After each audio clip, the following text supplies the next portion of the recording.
तो फिल्म की शुरुआत होती है जेवियर को दिखाते हुए। जेवियर के पास लग्जरी घर है, गाड़ी है, जिससे बज़ाहिर तो वो बहुत अमीर दिखता है, लेकिन काफी अरसे से उसके पास कोई जॉब नहीं। इसी वजह से उसके घर के हालात बहुत ज्यादा खराब हैं। जेवियर ने बहुत सारे जॉब्स इंटरव्यू दिए, लेकिन किसी एक में भी सिलेक्ट ना हो पाया। और एक शाम उदास जब वो घर लौटा तो उसकी वाइफ ने उसे मशवरा दिया कि तुम अपना ये लग्जरी घर और गाड़ी सेल कर दो। ना चाहते हुए भी जेवियर को ये बात माननी पड़ती है। उसने अपनी हाउस हेल्पर को भी निकाल दिया था और अपनी जॉब जाने की वजह से वो बहुत ज्यादा उदास थी। उसे जेवियर के ऊपर डुप्लीकेट चाबियां फेंकी और यहाँ से चली गई। जेवियर अब एक छोटे अपार्टमेंट में शिफ्ट हो चुका था। उसने एक शॉर्ट कोर्स भी ज्वाइन कर लिया ताकि उसकी प्रोफाइल बेहतर हो सके और जॉब के मौके उसे ज्यादा मिल सके।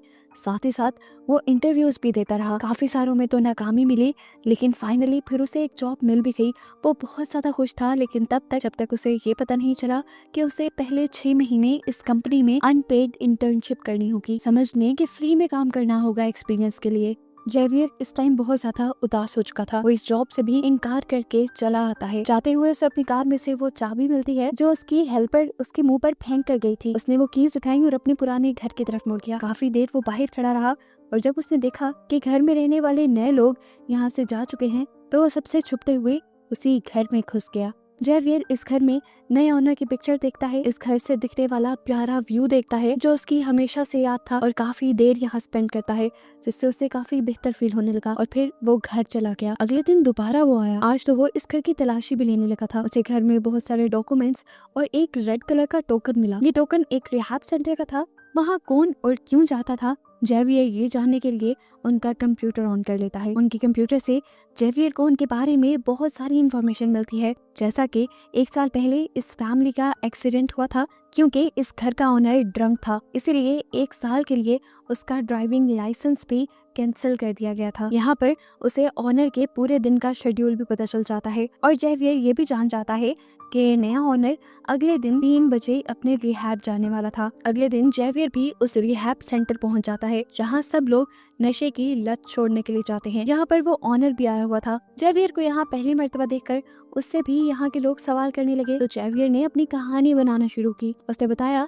कि वो अल्कोहलिक है, यानी बहुत ज्यादा शराब पीता है, जिसकी वजह से उसकी वाइफ और बेटी यानी उसकी फैमिली भी उससे काफी दूर हो गई है। उसकी कहानी बहुत ज्यादा उसके घर के नए ऑनर से मैच कर रही थी, इसलिए फौरन उसने जेवियर को नोटिस करना शुरू कर दिया और यही तो असल में जेवियर का प्लान था। जल्द ही इन दोनों में बातचीत होकर अच्छी दोस्ती बन जाती है। इस लड़के का नाम हमें टॉमस पता चलता है। अगले दिन जेवियर दोबारा टॉमस के घर जाता है, उसका कंप्यूटर ऑन करता है और उसके शेड्यूल में बहुत सारे चेंजेस कर देता है। अब क्योंकि ये शेड्यूल उसके मोबाइल से भी इंटरलिंक था तो उसके मोबाइल वाला शेड्यूल भी चेंज हो गया। टॉमस का कैलेंडर चेंज होने की वजह से वो अपनी बेटी को स्कूल से लेने बहुत लेट पहुंचता है और ऐसे उसकी वाइफ और बेटी यानी उसकी फैमिली उससे बहुत नाराज होती है। इस दिन की वजह से टॉमस बहुत ज्यादा उदास हो चुका था। वो बहुत ज्यादा एफर्ट कर रहा था अपनी फैमिली को ठीक करने की। अगले दिन भी वो रिहैब क्लासेस में जाता है और यहाँ पर दोबारा उसकी मुलाकात जेवियर से होती है। ग्रुप डिस्कशन के बाद ये लोग दोबारा कॉफी शॉप में आ जाते हैं जहाँ पर टॉमस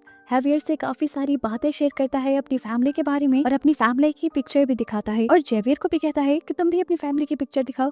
तो जेवियर कहता है अभी तो मेरे पास पिक्चर नहीं, लेकिन कल को मैं जरूर दिखाऊंगा। इनकी दोस्ती इतनी बढ़ जाती है कि टॉमस जेवियर को अपने घर बुला लेता है। जेवियर को इस पॉइंट पे ऐसे खुशी होती है जैसे उसका कोई मिशन कंप्लीट हो गया हो। अगले दिन वो अपने पुराने घर यानी टॉमस के घर बुके लेकर पहुंच जाता है। यहाँ पर अब उसे अपना पुराना माली मिल जाता है जो उसे पूछता है आप किससे मिलने आए हैं। वो नहीं चाहता था कि किसी को पता चले वो टॉमस से मिलता है, इसीलिए उसने कहा अभी भी मेरे कुछ डॉक्यूमेंट्स मेरे पुराने एड्रेस पे आते हैं, मैं बस वही पिक करने आया हूँ।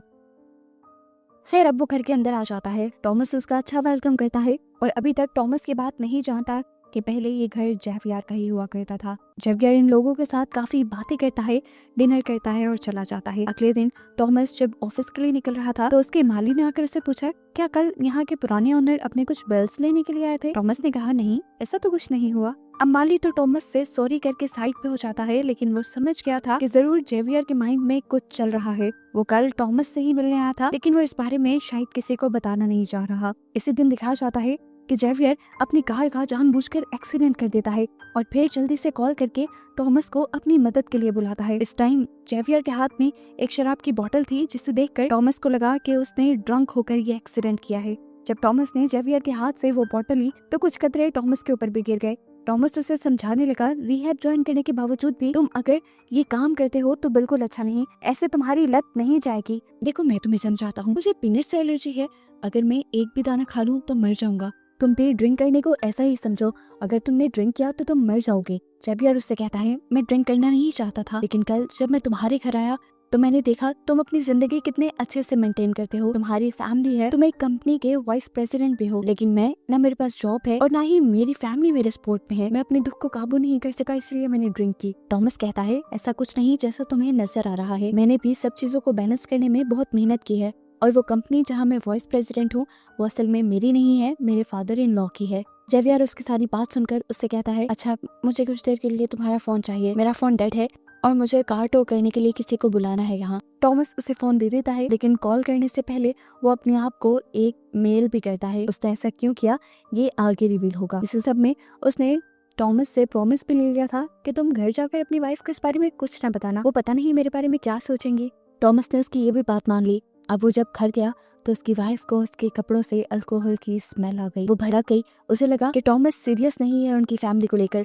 वो दोबारा अपनी उन्हीं हरकतों पर उतर आया है जिसकी वजह से उसकी फैमिली एक बहुत बड़े मसले में आ चुकी थी पहले भी। और यहाँ पर टॉमस को अपनी वाइफ को बताना पड़ता है कि ड्रिंक मैंने नहीं किया था बल्कि जेवियर ने किया था, मैंने बस उसकी मदद की। सिंकट होकर हमें जेवियर को दिखाया जाता है, जिसे उस टाइम उसकी माली की कॉल आती है और वो कहता है, मैं ये बात जान गया हूँ कि तुम अपने घर टॉमस से मिलने आए थे, कोई बिल्स लेने नहीं। अगर तुम चाहते हो कि ये बात मैं छुपा कर रखूं तो कल आकर मुझसे मिल लेना। मजबूरन जेवियर को उससे मिलना पड़ा। माली ने उसे कहा, मैं जानता हूँ टॉमस को लेकर तुम्हारे इरादे अच्छे नहीं, अगर तुम चाहते हो कि मैं तुम्हारे बारे में पुलिस को ना बताऊं तो तुम मेरे लिए भी काम करो, तुम टॉमस की बेटी के कपड़े मुझे ला कर देना। ये सुनकर जेवियर को बहुत गुस्सा आया कि कितना नीच आदमी था ये, लेकिन अभी उसे अपना प्लान भी खराब नहीं करना था, इसलिए वो मान गया। मजबूरी में जेवियर माली के काम से टॉमस के घर जाता है उस वक्त जब उसके घर पे कोई नहीं होता। अभी उसने अपना काम मुकम्मल नहीं किया था कि टॉमस की वाइफ घर वापस आ गई। वो बुरी तरह घबरा गया। मजे की बात कि टॉमस की वाइफ इस टाइम जेवियर को ही कॉल करने वाली थी, उसे कुछ कहना चाहती थी। वो उसने जैसे ही कॉल मिलाई तो यहाँ पर जेवियर का फोन बज गया, जिसकी आवाज उसने सुनी भी, लेकिन फिर अपने दिल का वहम समझकर वो अपना काम करके यहाँ से चली गई और फाइनली जेवियर बच गया। थोड़ी देर बाद हम देखते हैं कि जेवियर और टॉमस की वाइफ दोनों एक रेस्टोरेंट में मिले हैं, जहाँ पर टॉमस की वाइफ उससे कहती है कि मैं नहीं चाहती तुम टॉमस से मिलो, मैं नहीं चाहती कि पहले की तरह हम किसी बहुत बड़ी मुसीबत में आए। पहले भी उसकी अल्कोहल वाली आदत की वजह से हमारा बहुत बुरा एक्सीडेंट हुआ, उसमें तो हमारी जान बच गई, लेकिन अब मैं नहीं चाहती कि तुम्हारे साथ रहकर टॉमस को दोबारा अल्कोहल की आदत हो। यहाँ पर जेवियर उसके साथ भी खेल खेल जाता है और बताता है कि ड्रिंक मैंने नहीं की थी बल्कि खुद टॉमस ने की थी। वो उसे टॉमस का एक मेल भी दिखाता है जिसमें लिखा था, जल्दी से यहाँ आओ, मैं मुसीबत में फंस गया हूँ। ये असल में वही मेल है जो जेवियर ने टॉमस का फोन लेके अपने फोन पे उसी टाइम कर ली थी, यानी ये सारा प्लान उसने पहले से ही सोच रखा था। अब घर पे हम देखते हैं कि टॉमस की वाइफ और टॉमस के दरमियान में बहुत बुरी लड़ाई हो जाती है इस मिसअंडरस्टैंडिंग की वजह से। जेवियर के घर पे उसे एक पार्सल रिसीव होता है जिसमें हम देखते हैं कि पेपर स्प्रे और पीनट स्प्रे था। वो बड़ी ही चालाकी से पीनट स्प्रे को पेपर स्प्रे के अंदर इंजेक्ट कर देता है और बाकी बचे हुए सामान को फेंक देता है। जेवियर जिस टाइम ये सब कुछ कर रहा था वो ये नहीं जानता था कि उसकी वाइफ उस पर नजर रखे हुए है। वो अब ये लेकर टॉमस की वाइफ के पास जाना चाहता था, लेकिन उसे शक हो गया कि उसकी वाइफ उसका पीछा करने लगी है, इसीलिए वो अपने कोर्स सेंटर चला गया। जेवियर की वाइफ ने जब उसे क्लास में बैठा देखा तो वो रिलैक्स होकर यहाँ से चली गई। इसके बाद जेवियर गार्डनर से मिलने के लिए आता है। वो उसे टॉमस की बेटी के कपड़े दे देता है, लेकिन अब उसकी डिमांड और ज्यादा बढ़ गई थी। वो जेवियर से कहता है, तुम अब ये कैमरा टॉमस की बेटी के कमरे में लगा देना। जेवियर को लगा कि ये उसके लिए अब खतरा बनता जा रहा है, इसलिए बड़ी ही जहानत से उसने माली को कुछ इस तरह से मारा कि हर किसी को उस माली की मौत एक हादसा लगी और जेवियर बिल्कुल नहीं फंसा। इसके बाद वो जाता है टॉमस के ऑफिस। वो टॉमस से मिलना चाह रहा था, लेकिन टॉमस को तो बहुत ज्यादा गुस्सा था क्योंकि पिछले ही दिन टॉमस की वाइफ से जेवियर ने झूठ जो बोल दिया था, जिसकी वजह से उन दोनों के दरमियान में मिसअंडरस्टैंडिंग भी हो गई थी। इसी गुस्से में टॉमस जेवियर को इतना मारता है कि उसके मुंह और नाक से खून निकलने लग जाता है। ऐसी ही हालत में जेवियर बैंडेज कराने नहीं जाता बल्कि जाता है टॉमस की वाइफ के पास और उसे कहता है, देखो तुम्हारे हस्बैंड ने मेरा क्या हाल किया। एक और झूठ वो बोलता है कि टॉमस ने हम दोनों को रेस्टोरेंट में बैठे हुए देख लिया था और अब उसे लग रहा है कि हम दोनों का अफेयर चल रहा है। वो टॉमस की वाइफ से कहता है, मुझे लगता है कि टॉमस की अल्कोहल वाली आदत अब और ज्यादा बढ़ती जा रही है। नशे और गुस्से में कहीं वो आपको नुकसान ना पहुंचा दे, इसलिए मेरे पास ये पेपर स्प्रे है, इसे आप रख लें। ये वही पेपर स्प्रे था जिसके अंदर वो पीनट सोल्यूशन डाल चुका था। ये देने के बाद वो अपने घर आ जाता है और अपनी वाइफ से कहता है, मुझे कुछ अर्जेंट काम आ गया है, मैं कुछ दिन के लिए शहर से बाहर जा रहा हूँ। हालांकि उसकी वाइफ उससे पूछते रह गई कि कहाँ जा रही है वो, लेकिन वो जल्दी से चला गया। इसके बाद उसने टॉमस की वाइफ को कॉल की और बोला, मैं जानता हूँ कि आपकी बेटी और आप जिमनास्ट के बहुत बड़े फैन हैं। मैं एक मशहूर जिमनास्ट से आप लोगों को मिलवा सकता हूँ। ये सुनकर तो टॉमस की वाइफ बहुत ज्यादा खुश हो गई और टॉमस के साथ चलने के लिए तैयार हो गई। ये लोग जिमनास्ट के साथ एक पिक्चर पे क्लिक करते हैं, इस तरह जिस तरह ये एक फैमिली हो, और जेवियर जानबूझकर ये पिक्चर टॉमस को सेंड कर देता है। इस पिक्चर को देखकर वो टूट गया। दुख ने उसे कहीं का ना छोड़ा और कई महीनों के बाद आज उसने दोबारा ड्रिंक कर ली। बस यही तो जेवियर चाहता था। वो उसकी वाइफ को यकीन दिलवाना चाहता था कि वो अब भी ड्रिंक करता है, और ये सब करके उसने टॉमस को मजबूर किया कि वो ड्रिंक करे। और ऐसे उसकी वाइफ को यकीन हो गया कि उसके हस्बैंड ने कभी ड्रिंक करना छोड़ा ही नहीं, बल्कि वो तो उसे बेवकूफ बना रहा था। इससे पहले कि टॉमस की वाइफ कुछ रिएक्ट करती, टॉमस ही गुस्सा करने लग गया, क्योंकि उसने इन दोनों को जेवियर के साथ आते देख लिया था। वो तो अपनी वाइफ को पीटने पे उतर आया। टॉमस की वाइफ को अपने आप को बचाने का और कोई रास्ता नहीं मिला। उसे याद आया जेवियर का दिया हुआ वो पेपर स्प्रे, जिसे उसने आगे बढ़कर दराज से निकाल लिया और जल्दी से टॉमस के ऊपर स्प्रे कर दिया। अब क्योंकि इसके अंदर पीनट सोल्यूशन था तो फौरन टॉमस को एलर्जी हो गई और उसका सांस उखड़ने लगा। टॉमस की वाइफ को लगता है कि वो मर गया। घबराहट में वो जेवियर को कॉल करती है और जल्दी से उसे अपने घर बुलाती है।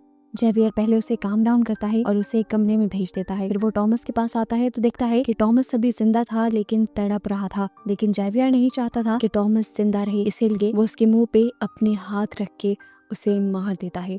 वो पहले से ही ग्लव्स पहने हुए था, मतलब वो टॉमस को मारने के ही इरादे से आया था। और फिर टॉमस आखिर मर जाता है। अब सीन यहीं से कट होकर हमें कई माह बाद का सीन दिखाया जाता है। हमें पता चलता है कि जिस कंपनी का वाइस प्रेसिडेंट पहले टॉमस था, अब उसी कंपनी में वही पोस्ट जेवियर ले चुका है, क्योंकि उसने टॉमस की वाइफ से शादी कर ली थी। टॉमस को मारकर उसने टॉमस की जगह, घर, सब कुछ ले लिया, यहाँ तक कि उसकी फैमिली भी, और अपनी लाइफ सेट कर ली। हम देखते हैं कि यहाँ पर जेवियर से उसकी वाइफ मिलने के लिए आती है, जिसे अब वो डिवोर्स दे चुका था। वो उसे कहती है, मैं जानती हूँ कि टॉमस को तुमने ही मारा है, क्योंकि तुमने पेपर स्प्रे में जब वो पीनट सोल्यूशन मिलाया था तो मैंने तुम्हें देख लिया था। मैं चाहूँ तो अभी भी जाकर पुलिस को ये बयान दे सकती हूँ। उसकी ब्लैकमेलिंग में जेवियर नहीं आता और उससे कहता है, तुम जो चाहो कर लो। अगर तुम चाहती हो अपने बेटे का ब्राइट फ्यूचर तो तुम ऐसा नहीं करोगी, क्योंकि मैं तुम्हें पैसा देना बंद कर दूंगा। और अगर इस सब के बावजूद तुम अपना शौक पूरा करना चाहो तो कर लो। अब मुझे कोई डर नहीं, मेरे पास बहुत पैसा है। मैं कोई भी बड़े से बड़ा लॉयर करके ये केस जीत जाऊंगा और तुम्हारे हाथ कुछ नहीं आएगा। इसके बाद जेवियर की एक्स वाइफ वहाँ से चली जाती है और जेवियर अब अपने पुराने घर आता है, जिसे वो पहले बेच चुका था, लेकिन ये घर अब दोबारा उसी का हो चुका था। वहाँ वो टॉमस की वाइफ और बेटी को प्यार करता है, जो कि अब उसकी वाइफ और बेटी है। जेवियर इन दोनों के साथ खुश है, उसकी लाइफ अब सेट है, और बस यही दिखाते हुए ये मूवी यहाँ खत्म हो जाती है।